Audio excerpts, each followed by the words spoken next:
بسم اللہ الرحمن الرحیم۔ السلام علیکم۔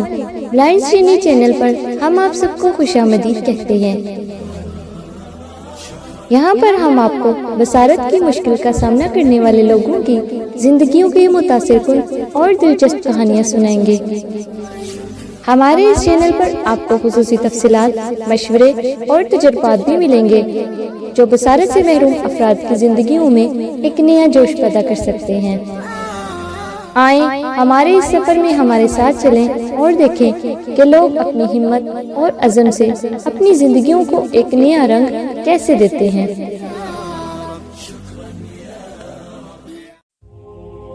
آج کا ہمارا واقعہ اصحاب کہف کا ہے۔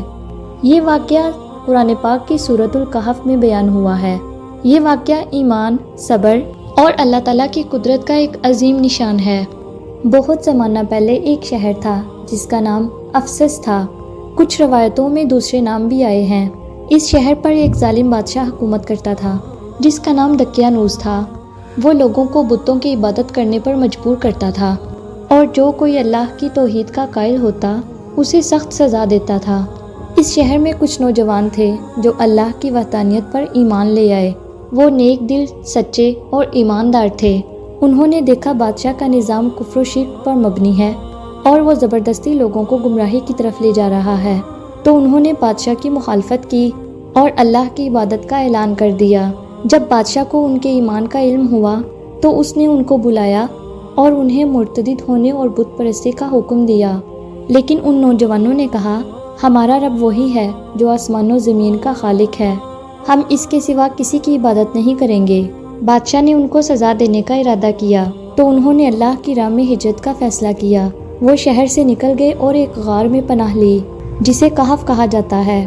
انہوں نے اللہ سے دعا کی، اے ہمارے رب، ہمیں اپنی رحمت عطا فرما اور ہمارے لیے ہمارے معاملے میں راہ نجات پیدا فرما۔ سورۃ الکہف آیت نمبر 10۔ اللہ تعالیٰ نے ان پر اپنی خاص رحمت نازل فرمائی اور ان کو غار میں سلا دیا۔ ان کی نیند ایک عام نیند نہ تھی بلکہ ایک معجزاتی نیند تھی جو 309 سال تک جاری رہی۔ اللہ تعالیٰ نے سورج کو اس طرح حکم دیا کہ اس کی روشنی غار میں سیدھی نہ آئے بلکہ دائیں بائیں سے گزر جائے تاکہ ان کے جسم خراب نہ ہوں۔ ان کا جسم وقت کے اثر سے محفوظ رہا اور وہ سوئے ہی رہے۔ باہر لوگ انہیں بھول چکے تھے، ان کی نسلیں بدل گئیں۔ 309 سال کے بعد اللہ کے حکم سے وہ جاگ گئے۔ وہ سمجھے کہ شاید وہ ایک دن یا آدھا دن ہی سوئے ہوں گے۔ انہوں نے بھوک محسوس کی تو ایک شخص کو پرانے سکے دے کر کھانے کے لیے شہر بھیجا۔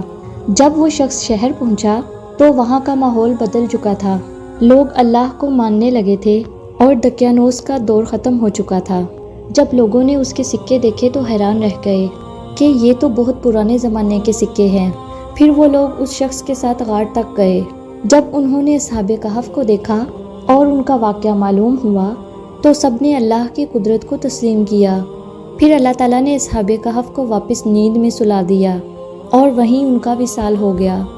اصحاب کہف کے متعلق قرآن میں کیا فرمایا گیا؟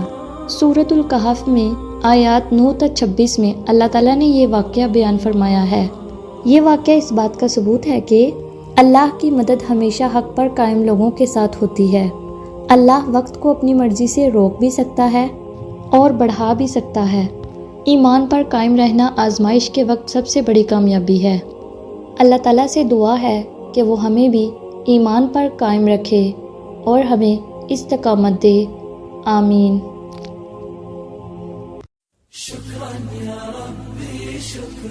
ویڈیو دیکھنے کا شکریہ۔ اگر آپ کو ہماری ویڈیوز پسند آتی ہیں تو ہمارے چینل کو سبسکرائب کریں، ویڈیو کو شیئر کریں۔ آپ کی رائے ہمارے لیے بہت قیمتی ہے۔ کمنٹ سیکشن میں اپنی سوچ ہمارے ساتھ شیئر کریں۔ ملتے ہیں کسی اگلی نئی ویڈیو میں، تب تک کے لیے خوش رہیں اور خوشیاں بانٹیں۔ فی امان اللہ۔